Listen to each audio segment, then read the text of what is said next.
कि मैंने अपना ट्विटर कल शाम को खोला और उस पर यही दृश्य चल रहे थे कि कैसे मणिपुर में दो लड़कियों को निवस्त्र एक भीड़ घसीट रही है, उनके साथ छेड़खानी कर रही है और साफ दिख रहा है कि उनका सामूहिक बलात्कार ले जाने के लिए कर रही है। ये कि 4 मई को यह हादसा हुआ था। 4 मई को मणिपुर में वायलेंस केवल स्टार्ट हुई थी।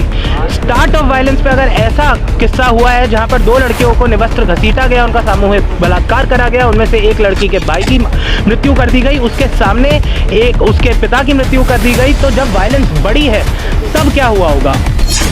80 दिन इतनी हिंसा, इतने लोगों को डिस्प्लेस कर दिया गया, पूरे गांव के गांव जला दिए गए, घर नहीं पूरे गांव जला दिए गए, लेकिन आज तक इनसे प्रेसिडेंट रूल नहीं लगा। क्यों नहीं लगा? क्योंकि कंट्रोल करना नहीं चाहते।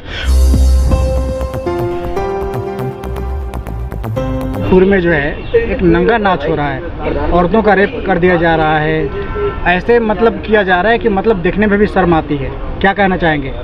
देखिए, मैंने अपना ट्विटर कल शाम को खोला और उस पर यही दृश्य चल रहे थे कि कैसे मणिपुर में 2 लड़कियों को निवस्त्र एक भीड़ घसीट रही है, उनके साथ छेड़खानी कर रही है और साफ दिख रहा है कि उनका सामूहिक बलात्कार ले जाने के लिए कर रही है। मेरे से इतने अभद्र दृश्य देखे नहीं गए। मैंने अपने ट्विटर पे यही ट्वीट डाला कि स्मृति ईरानी तो शांत रहेंगी, लेकिन मेरे से ये नहीं देखा जाएगा। मैं 1-2 दिन के लिए ट्विटर बंद कर रहा हूँ जब तक ये चीज़ दब नहीं जाती, क्योंकि इस सरकार ने यही आलम बना दिया है कि देश में इतना इनजस्टिस होता है, इतनी गलत चीज़ें होती हैं, इतनी पीड़ाएं पहुंचाई जाती हैं महिलाओं को, गरीबों को, और हमारे मंत्री एकदम शांत बैठे रहते हैं चुप्पी साध के। लेकिन स्मृति ईरानी ने आज सुबह अपनी चुप्पी तोड़ दी। उन्होंने कहा, मैंने बीरेंद्र सिंह से, मुख्यमंत्री से बात करी और इस पर हम कड़ी निंदा कर रहे हैं, हम इस पर एक्शन करेंगे। मोदी जी ने भी 36 सेकंड बोल दिया मणिपुर के ऊपर। पर आपके दर्शकों को यह जानना चाहिए कि 4 मई को यह हादसा हुआ था। 4 मई को मणिपुर में वायलेंस केवल स्टार्ट हुई थी। स्टार्ट ऑफ वायलेंस पे अगर ऐसा किस्सा हुआ है जहां पर 2 लड़कियों को निवस्त्र घसीटा गया, उनका सामूहिक बलात्कार करा गया, उनमें से एक लड़की के भाई की मृत्यु कर दी गई, उसके सामने एक उसके पिता की मृत्यु कर दी गई, तो जब वायलेंस बढ़ी है तब क्या हुआ होगा। और मणिपुर की सरकार, जिसे ना मालूम हो, वो भाजपा शासित सरकार है, बीरेंद्र सिंह मुख्यमंत्री हैं। देश में भाजपा की सरकार है। जितनी भी सिक्योरिटी एजेंसीज हैं, चाहे वो इंटेलिजेंस ब्यूरो हो, मणिपुर पुलिस हो, सीआरपीएफ हो, सिक्योरिटी एजेंसीज हैं, इंडियन आर्मी है, सब के सब उन सरकारों में आते हैं जिसे भाजपा शासित करती है। तो आज जब स्मृति ईरानी अपनी चुप्पी तोड़ रही हैं, क्योंकि कांग्रेस के कार्यकर्ता, विपक्ष के नेता, देश की जनता सवाल उठा रही है, वो चुप्पी, अगर उनमें कोई ईमानदारी होती ना स्मृति ईरानी में, तो उन्होंने 4 मई को तोड़ ली होती, 4 को ना तोड़ी होती, 5 को, 6 को तोड़ ली होती। आपको क्या लगता है कि स्मृति ईरानी को, भाजपा के मंत्रियों को नहीं पता होगा कि मणिपुर में क्या हो रहा था?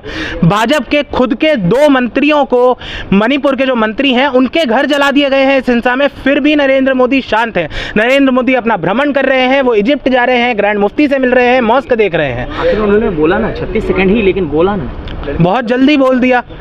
और जल्दी बोल देते, एक काम करते, 2024 के बाद, हारने के बाद बोल देते कि भैया गलती हो गई, बोल देना चाहिए था। देश के प्रधानमंत्री हैं वो, या विंडोज 98 का कंप्यूटर है जो इतने अटक अटक के बोलते हैं। 80 दिन हो गए हैं इस वायलेंस को, लोगों के साथ, महिलाओं के साथ, बच्चियों के साथ, बड़ों के साथ, बूढ़ों के साथ, हिंदुओं के साथ, मुसलमानों के साथ, क्रिश्चियंस के साथ, ट्राइबल्स के साथ इतना बुरा हो रहा है, लेकिन इस आदमी का मुंह नहीं खुल रहा है। इसलिए क्या इनको निर्वाचित करा था देश की जनता ने? गृहमंत्री अमित शाह तो गए थे ना कुछ दिन पहले, और क्या करा उन्होंने जाके?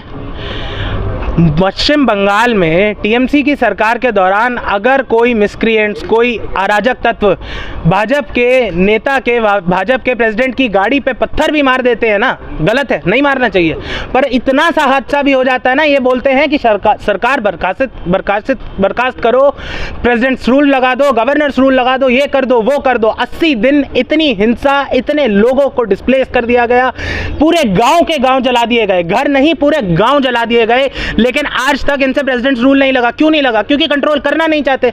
और अगर आप इस मुद्दे को गहराई से पढ़ेंगे, देखेंगे, जांचेंगे, पढ़तेंगे, तो आप ये पाएंगे कि 2 जो समूह हैं, जो मैतेईज वहां पर मेजॉरिटी में है और कुकीज वहां पर माइनॉरिटी में है, वायलेंस दोनों कम्युनिटीज एक दूसरे के प्रति कर रही हैं, बट कॉमन सेंस की बात है कि मेजॉरिटी कम्युनिटी के द्वारा करी हुई वायलेंस ज़्यादा होगी, क्योंकि उनके नंबर ज़्यादा है। 2 जो अराजक ग्रुप्स हैं जो उस वायलेंस को सपोर्ट कर रहे हैं, वो वही ग्रुप्स हैं जो बीरेंद्र सिंह गवर्नमेंट का समर्थन प्राप्त करके चलते हैं, इसलिए कुछ नहीं हो रहा, क्योंकि भाजपा के खुद के नेता, खुद के मुख्यमंत्री इस सब में फंसे हुए हैं। और ये सब मैं कोई अंदर से इंफॉर्मेशन नहीं निकाल के ला रहा हूँ, मेरे आईबी के कोई दोस्त नहीं है, ये सब सार्वजनिक तौर पे उन लोगों ने आके कहा है, खुद बोला है लोगों ने, तब भी ये सरकार एकदम विफल है। विफल नहीं है, बात यह है कंप्लिसिट है, खुद मौजूद है इस हिंसा के केंद्र में। ये सिर्फ रोकने में नाकाम नहीं है, शायद होने के पीछे भी यही है। क्या लगता है कि जो मणिपुर का दंगा है, अभी जो 2 महिला के साथ जो नंगा जो नाच नचाया गया, 2024 को लेकर क्या उसका असर पड़ेगा, इम्पैक्ट पड़ेगा? देखिए, पहली बात तो भले ही मैं कांग्रेस का कार्यकर्ता हूं, मैं बार बार उन महिलाओं के साथ जो पीड़ा हुई उसका मुद्दा नहीं उठाना चाहूँगा, इंडिविजुअल मुद्दा नहीं उठाना चाहूँगा, क्योंकि मुझे ये लगता है कि जब भी उन महिलाओं की बात करें, कहीं ना कहीं उन्हें पीड़ा पहुँचती है। अगर वो आपका ये चैनल देखती हैं, आपके दर्शकों द्वारा फॉरवर्ड करी हुई वीडियोज़ उन तक पहुँचती हैं। मुद्दा, मैं एक जेनरिक मुद्दे पर बात करना चाहता हूँ कि महिला सुरक्षा इस सरकार में कितनी डूबी हुई है। और मैं इतना भी बोलना चाहूँगा कि कांग्रेस पार्टी भले ही इस मुद्दे को पॉलिटिसाइज करे ना करे, जब इससे एक किस्सा हुआ निर्भया का 2012 में, जहां पर 5 अभद्र लड़कों ने एक लड़की के साथ बलात्कार करा, उसके साथ बहुत गलत करा, उसका कत्ल कर दिया, तो यही भाजपा, सारे विपक्ष के नेता कांग्रेस की सरकार के खिलाफ आ गए। लेकिन कांग्रेस की सरकार ने तब क्या करा था, हमें देखने की जरूरत है। कांग्रेस के सबसे शीर्ष नेता, गांधी परिवार के लोग, शीला दीक्षित जी, सब ने उस लड़की के परिवार से बात करी, उससे मिला, एक प्रॉम्प्ट एक्शन हुआ, FIR हुई, इन्वेस्टिगेशन हुई, चार्जशीट हुई, ट्रायल हुआ, विदिन 2 इयर्स केस को ट्रायल कोर्ट से केस में जजमेंट आई, फिर हाई कोर्ट में अपील हुई, सुप्रीम कोर्ट में अपील हुई, सारी चीज़ें हुई, सारा कानून का प्रकरण पालन हुआ, रूल ऑफ लॉ पालन हुआ, अपील का राइट किसी का नहीं लिया गया और उन गुनहगारों को सज़ा दी गई जो न्यायालय नहीं बताई थी। लेकिन भाजपा की सरकार क्या कर रही है जब ये सब हो रहा है, वो चुप्पी साध के बैठे हैं। और ये दिक्कत है, उन महिलाओं के साथ हुआ है जो बहुत गलत हुआ है, लेकिन केवल वो 2 महिलाओं के साथ गलत नहीं हो रहा है, बहुतों के साथ हो रहा है, और ये सरकार बिल्कुल विफल है। भाजपा आरएसएस वाले राम राज्य की बात करते हैं, हिंदू राष्ट्र की बात करते हैं, क्या यही हिंदू राष्ट्र, ये राम राज्य होगा? बिल्कुल नहीं। थोड़े ही दिन पहले मेरी माताजी रामायण देख रही थी टीवी पे, उसमें प्रभु श्री राम ने पूरी प्रजा को ये बताया, जब लव कुश मिलते हैं वनवास में, प्रभु श्री राम ने कहा कि हम औरतों का सम्मान करेंगे, औरतों के इक्वल अधिकार होंगे प्रॉपर्टी में, कोई भी आदमी औरतों पे पीड़ा नहीं कर सकता।